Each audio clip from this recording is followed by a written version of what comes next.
Hello students, welcome on your YouTube channel. Now students, today we are discussing about the interference of the light. So what is it? सबसे पहले अपन क्या पढ़ेंगे? Superposition principle. देखिए इसको समझते हैं सबसे पहले ये क्या होता है. तो देखिए मैंने दो लाइट वेव्स ले ली y1 एंड y2. ठीक है, ये y1 और y2 है, ये इनके डिस्प्लेसमेंट है, डिस्प्लेसमेंट वेक्टर्स हैं टू वेव्स के. तो क्या होता है, किसी रीजन में जाकर किसी एक पॉइंट पर ये साइमल्टेनियसली रीच होती हैं. ठीक है, तो क्या होता है, एक न्यू वेव जनरेट हो जाती है और उसकी कुछ इंटेंसिटी हो जाती है या फिर कुछ डिस्प्लेसमेंट प्रोड्यूस हो जाता है. तो ये जो डिस्प्लेसमेंट है, it is the resultant displacement is the vector sum of the individual displacement produced by these two waves. समझ में आ रहा है? इन दोनों वेव्स ने जो इन दोनों वेव्स की जो डिस्प्लेसमेंट है, जो ये न्यू वेव जनरेट हुई है, यहाँ पर ये जो पैटर्न जनरेट हुआ है, उसके लिए जो वेव्स जो डिस्प्लेसमेंट वेक्टर होगा वो इन दोनों वेव्स के सम के इक्वल होगा. अच्छा सर, अगर 3 रेज आएगी तो कोई बात नहीं, 3 रे आएगी तो हो जाएगा, 4 आएगी तो हो जाएगा. तो 2 और मोर है ना, 2 और मोर वेव्स के लिए एप्लीकेबल. चलिए देखते हैं, यहाँ तक समझ में आ गया. आगे देखिए, सबसे पहले कंडीशंस क्या होती हैं. देखिए दो चीजें होती हैं, एक तो कंडीशन होता है और एक तो कंडीशन होती है और एक डेफिनेशंस होती है. तो पहले कंडीशन समझते हैं. तो देखिए, अगर हमको इंटरफेरेंस करवाना है तो क्या चाहिए हमको. तो कंडीशंस क्या लिखेंगे अपन. टू लाइट वेव्स होती हैं,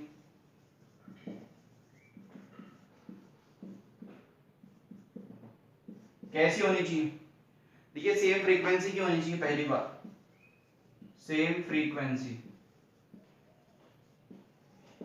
पहली बात तो होनी चाहिए सेम फ्रीक्वेंसी की. दूसरी बात होनी चाहिए नियरली, ऐसा लगना चाहिए नियरली सेम डायरेक्शन, यानी कि दो वेव्स आ रही है और किसी में आ रही है, जैसे यहां पर एक मैं पैटर्न दिखा रहा हूं आपको. ये सोर्सेज हैं S1 S2, यहां से इस वाले रीजन में ये अपीयर हो रही है, दो लाइटें जा रही है ना, इनके कुछ डिस्प्लेसमेंट भी होंगे. ये y1, इसका होगा y2. तो इस P पॉइंट पर, स्क्रीन पर इस P पॉइंट पर क्या हो रही है, सुपर इंपोज हो रही है. यहाँ पर एक पैटर्न ड्रॉ होता है, वही क्या कहलाता है अपने पास में, इंटरफेरेंस. तो इसका मतलब क्या हुआ सर, जब दो लाइट वेव्स सेम फ्रीक्वेंसी और नियरली सेम डायरेक्शन में ट्रैवलिंग करती है, तो किसी रीजन पर, किसी एक पॉइंट पर वो सुपर इंपोज हो जाती है और क्या होता है, इंटरफेरेंस जो फिनोमेना है वो जनरेट हो जाता है, फॉर्म हो जाता है. स्टूडेंट्स समझ में आ गया.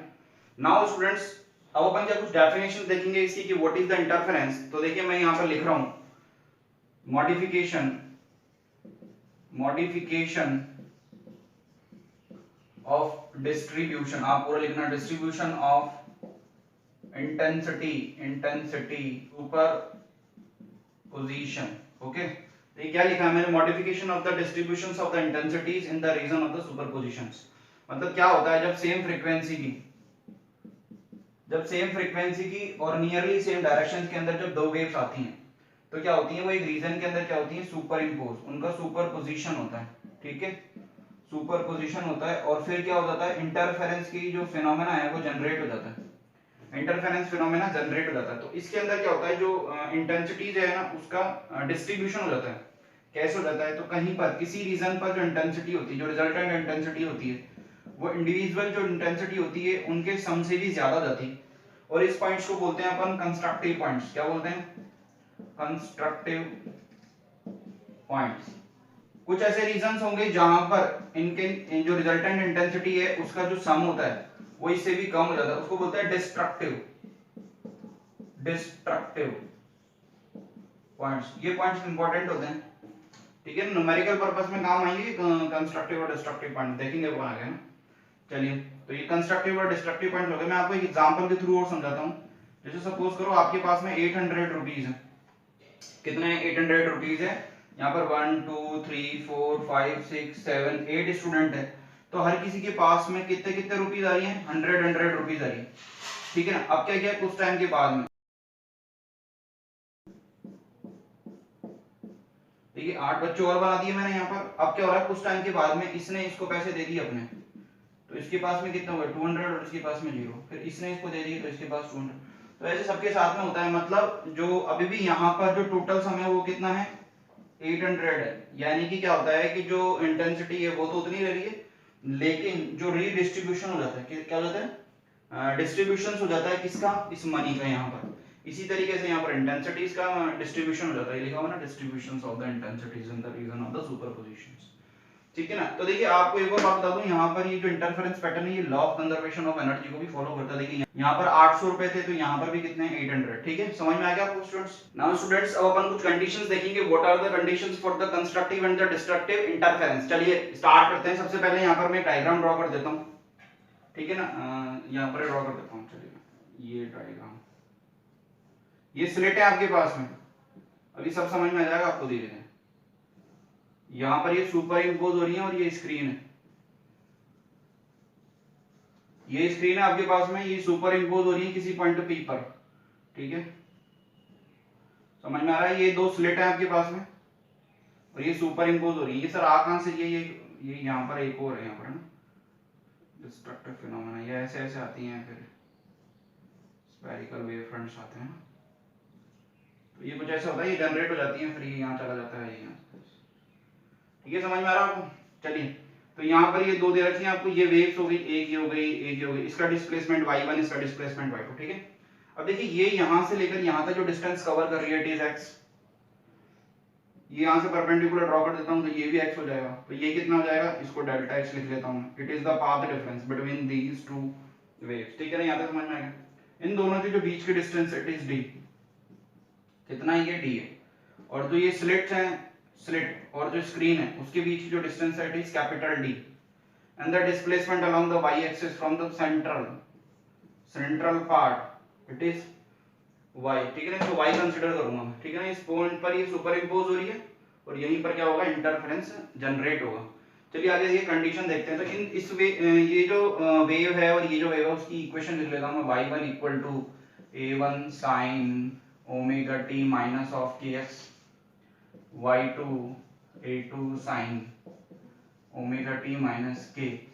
इसको कैसे लिखूंगा मैं, x प्लस डेल्टा x, ठीक है, इसने तो इतनी ट्रैवलिंग की ना distance x plus delta x। तो देखिए इस इक्वेशंस को देखने से क्या पता, ये तो डिस्प्लेसमेंट हो गया आपका, ये एम्पलीट्यूड हो गया, a1 and a2 are the amplitude, sine function आ रहा है, it means it is a harmonic, harmonic हो गया ये, कि x आ रहा है, यहां पर माइनस का मतलब ये है कि वो x डायरेक्शन में, ठीक है ना। k is the propagation constant, propagation constant, x is, x क्या है, यहां पर ये पता चल रहा है कि किस वाली डायरेक्शन में ट्रैवलिंग कर रही है, इन x डायरेक्शन, ठीक है। x डायरेक्शन नेगेटिव का मतलब पॉजिटिव x डायरेक्शन, अगर पॉजिटिव हो जाता तो नेगेटिव x डायरेक्शन, ठीक है, समझ में आ रहा है। ये सेकंड वेव के लिए यही ऐसा काम है, ठीक। इसको देखिए y2 is equal to a2 sin omega t minus kx minus of k delta, इसको ही बोलते हैं अपन फेज डिफरेंस, ठीक है ना। तो इसको लिख लेंगे अपन a2 sin omega t minus kx minus of phi, ठीक है। इसको भी अपन थोड़ा अच्छे तरीके से और लिखते हैं, omega t minus kx minus of phi, ठीक है। अब इनको सुपर इंपोज करवाते हैं, ठीक है ना। अब ये यहां से तो चल गई है ना, ये फर्स्ट इक्वेशन हो गई, इसको फर्स्ट डाल देना और इसको सेकंड डाल दो, यहां से ये चली और क्या होगा, सुपर इंपोज हुई, तो जो रिजल्टेंट वेक्टर है it is the vector sum of those two, so the y1 it is a1 sin omega t minus kx। देखिए जो स्टूडेंट्स प्रिपेयर कर रहे हैं और जिनको पहले से ही आता है वो स्किप कर सकते हैं इस पार्ट को, लेकिन जो न्यू स्टूडेंट्स हैं उनको समझाना जरूरी होता है। लेकिन फिर लास्ट में मैं फॉर्मूला भी लिख सकता था, लेकिन फिर अजीब सा लगता है सर ये कहां से आ गया, जो नए नए स्टूडेंट जो वीडियोस देखते हैं उनको तो अजीब सा ही लगेगा ना ये, ठीक है ना। तो a1 से आपको फॉर्मूला पता है साइन a माइनस b का, तो क्या होगा sine a cos b minus cos a plus cos a sine भी होता है। तो यहां देखो a1 है sine omega t minus x plus a2, इसको लगाएंगे साइन है sine omega t minus kx, तो ये तो साइन a हो गया, साइन a cos b, तो ये हो गया cos ऑफ phi, यहां तक समझ में आ रहा है, cos ऑफ phi। उसके बाद में प्लस लगाएंगे, उसके बाद में a2 लगाएंगे and then cos omega t minus kx और साइन ऑफ phi, देखिए इसमें से और इसमें से, इन दोनों में से कॉमन ले लेंगे। यहाँ पर मैं थोड़ा अच्छे तरीके से और लिखूंगा इसको। तो इसमें से कॉमन ले लेंगे 1 + a1 + a2 cos of phi sin omega t minus of kx। देखिए ये क्वांटिटी इन दोनों में से कॉमन आ गई। उसके बाद में इसको लिख देंगे, पहले इस वाले पार्ट को लिखेंगे a2 sin of phi, bracket में कर लो इसको ना, cos, इसकी रिक्वायरमेंट है अभी अपन को आगे, ये वाला पार्ट और ये वाला पार्ट। तो इसको मानूंगा मैं कैपिटल A cos थीटा और इसको मानूंगा मैं कैपिटल A sin। देखिए इसको मैं कैसे लिखूंगा, ये y हो गया, इसको कैसे लिखूंगा A cos थीटा, इसको यहाँ लिख दूंगा sin omega t minus kx, फिर इसको लिखूंगा A sin थीटा, फिर ये हो जाएगा sin, सॉरी cos आएगा यहाँ पर, cos omega t minus of kx। ठीक है, देखिए अब इसको ऊपर लिख लेता हूँ, a1 + a2 cos phi is equal to a cos theta, a2 sin phi, a sin theta. सबसे पहले इसको डिवाइड कर दो और स्क्वायर करके जोड़ देना, तो दो चीजें फॉर्म आ जाएंगी। स्क्वायर करके जब जोड़ोगे तो a square a1 square a2 square plus 2a1 a2 cos phi आ जाएगा। ठीक है ना, एक इक्वेशन ये हो जाएगी। स्क्वायर करके जब जोड़ दोगे आप, है ना, स्क्वायर कर देना इन दोनों को। अरे इस वाली इक्वेशन को स्क्वायर करके जोड़ देना तो ये आ जाएगा। उसके बाद में जब इसको डिवाइड करोगे तो ये आ जाएगा tan theta is equal to a2 sin phi upon a1 + a2 cos of phi। समझ में आ रहा है क्या? देखो यहाँ तक हो गया। चलो आगे देखो, इसको आप वेक्टर मेथड से भी कर सकते हो। किसी को वेक्टर मेथड से करना है तो देखिए पैरेललोग्राम लॉगर लगा के भी कर सकते हो, आप वेक्टर मेथड से भी कर सकते हो। ये a1 हो गया, ये a2 हो गया और इन दोनों के बीच में जो एंगल हो गया वो phi हो गया। अब इनका जो रिजल्टेंट है वो a है, ये पैरेललोग्राम लॉ हो गया आपके। ठीक है, इस एंगल को थीटा मान लेना, tan यहीं से निकलता है, तो ये वेक्टर मेथड के लिए भी एप्लीकेबल है आपके लिए, तो ये वेक्टर मेथड हो गया। अच्छा, मैं ज्यादा इस पे फोकस इसलिए नहीं कर रहा हूँ क्योंकि अपने डेरिवेशंस काम में नहीं है कि अपने पास में क्या फॉर्मूला निकालना था। सर फिर आपने डेरिवेशन क्यों सॉल्व की? मैंने इसलिए सॉल्व की है क्योंकि ये जो इक्वेशंस है, ये जो न्यू कमर स्टूडेंट्स है वो देखते हैं यार ये कहां से आ रहा है। ठीक है, चलिए, सो वी नो दैट, इसमें एक और फॉर्मूला लिखेंगे, वी नो दैट इंटेंसिटी के टर्म में, इंटेंसिटी इज एम्पलीट्यूड का क्या होती है, स्क्वायर होती है। ये तो ऐसे लिख लेंगे। ठीक है ना, अगर a1 हुआ तो i1 लिख लेंगे, a2 हुआ तो i2 लिख लेंगे। तो इसी फॉर्मूले को वापस से लिख रहा हूं, देखिए मैं i लिखूंगा a की जगह, तो स्क्वायर है तो i लिखूंगा केवल, है ना, ये i1 इसकी जगह i2, अब टू a1 की जगह क्या लिखूंगा, √i1 और उसकी जगह √i2 और ये cos ऑफ y। समझ में आ गया? नाउ स्टूडेंट्स, अब अपन कंडीशंस फाइंड आउट करेंगे, what is the conditions of the constructive and destructive. ये अपन ने दो फार्मूला यहां पर डिराइव किया। तो कंस्ट्रक्टिव की कंडीशंस क्या होती हैं, जो मैक्सिमास होते हैं, इसको मैक्सिमास भी बोलते हैं, मैक्सिमास होते हैं जहां पर इंटेंसिटी फॉर्म हुई थी इन द सुपरपोजिशन रीजन, जहां पर जो इंटेंसिटी थी वो क्या थी, ज्यादा थी, इंडिविजुअल सम ऑफ इंटेंसिटी से। ठीक है ना, तो कंस्ट्रक्टिव पॉइंट्स होते हैं वहां पर ब्राइट फ्रिंजेस होती है फॉर्म। तो ये इसकी कंडीशन देखते हैं। तो कंडीशन के लिए क्या होता है, मैक्सिमम इंटेंसिटी होनी चाहिए। इसका मतलब यहाँ पर जो cos phi है, देखिए इसके लिए जो cos phi है वो कितना होना चाहिए, वो मैक्सिमम होना चाहिए। तो मैक्सिमम कैसे होगा, इसकी वैल्यू तो 1 होती है मैक्सिमम के लिए। इसका मतलब क्या हुआ, ये phi equal to 0, 2 pi, 4 pi, 6 pi up to, तो इसको मैं कैसे लिख सकता हूँ, phi इक्वल टू 2n पाई। यहाँ तक समझ में आ रहा है? तो ये पाई का इवन मल्टीपल है, फिर सुन लो, ये पाई का इवन मल्टीपल है, even multiple of pi, pi where n is equal to 0, 1, 2, 3 up to. ठीक है, समझ में आ गया? चलिए आगे देखें। अब अपन क्या जानते हैं sir, we know that phi is equal to k of delta x, phase difference, ये फेज डिफरेंस है आपके पास में। ये क्या वेव वाले चैप्टर में जो 11th क्लास में है ना, उसमें सबने पढ़ा हुआ है ये क्या होता है, ये प्रोपगेशन कांस्टेंट क्या होता है, 2 पाई, ये 2 लैम्डा, और ये पाथ डिफरेंस क्या होता है, ये सब पढ़ा हुआ है आपने वहां पर। ठीक है ना, देखें तो phi is equal to k lambda x हो गया यहाँ पर। तो phi एक और वैल्यू होती है जो अपन ने यहाँ से निकाली है, 2n पाई। तो इन दोनों को वैल्यू को पुट करेंगे, 2 पाई, देखो यहाँ से मैं इसको लैम्डा पुट कर देता हूँ, ये x हो गया और ये हो गया 2 पाई n। समझ में आ रहा है आपको? तो देखिए 2 पाई से तो 2 पाई कट जाएगा, डेल्टा x है नहीं, तो डेल्टा x देखो क्या आ गया n लैम्डा। इसको ऐसे भी लिख सकते हैं 2n lambda by 2, even multiple of lambda by, इसके लिए मैं a निकाल रहा हूँ। तो a कितना आ रहा है इसके लिए देखो, cos फाई की वैल्यू 1 पुट करोगे आप तो क्या आ जाएगा a1 प्लस a2, ये मैक्सिमम कंडीशन है इसकी। इसी तरीके से i के लिए भी निकाल लो, i maximum root i1 plus root i2। इन दोनों में क्या करना है, cos फाई को आपको 1 पुट कर देना है। तो यहाँ पर एक इक्वेशन बन जाएगी root of i1 plus root of i2 इसका होल स्क्वायर, ठीक है ना। तो यहाँ पर मैंने होल स्क्वायर लगाया नहीं, चलो लगा देते हैं। तो देखिए डिस्ट्रक्टिव के लिए देखिए cos जो है फाई वो क्या होगा मिनिमम, मिनिमम कितना होगा -1, तो फाई कितना होगा पाई होगा, 3 पाई होगा, 5 पाई होगा।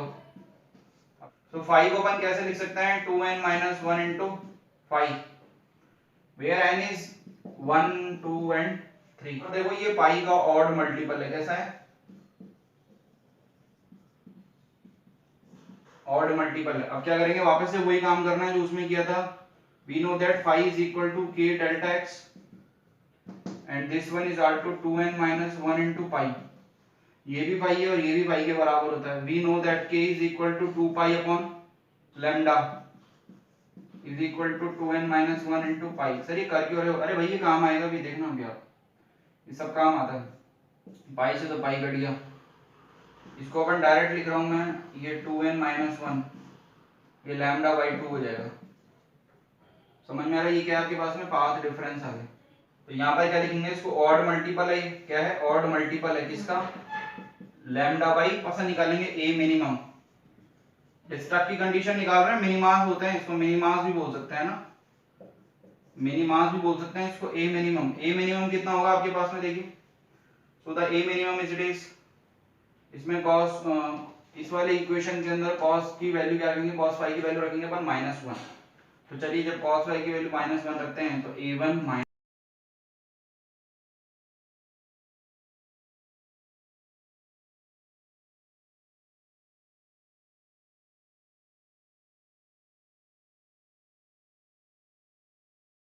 नाउ स्टूडेंट्स देखिए मैंने यहाँ पर कंस्ट्रक्टिव और डिस्ट्रक्टिव की कंडीशंस को एक साथ लिख लिए हैं। ये फेज डिफरेंस हो गया, ये पार्ट डिफरेंस हो गया, एंड क्या हो गया नंबर्स हो गए।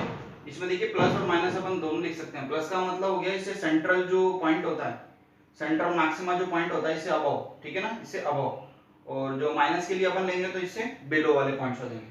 आई मैक्सिमम हो गया आई मिनिमम, यहाँ पर आप ए मैक्सिमम और ए मिनिमम वाला पॉइंट भी लिख सकते हो। डी का मतलब होता है डार्क और बी का मतलब होता है ब्राइट। तो देखिए अपन थोड़ा इसको एक्सप्लेन करता हूँ। यहाँ से जब ये टू वेव्स आती हैं और जो सुपर इम्पोज होती हैं पी पॉइंट पर, तो पी पॉइंट पर इंटरफेरेंस पैटर्न फॉर्म हो जाता है।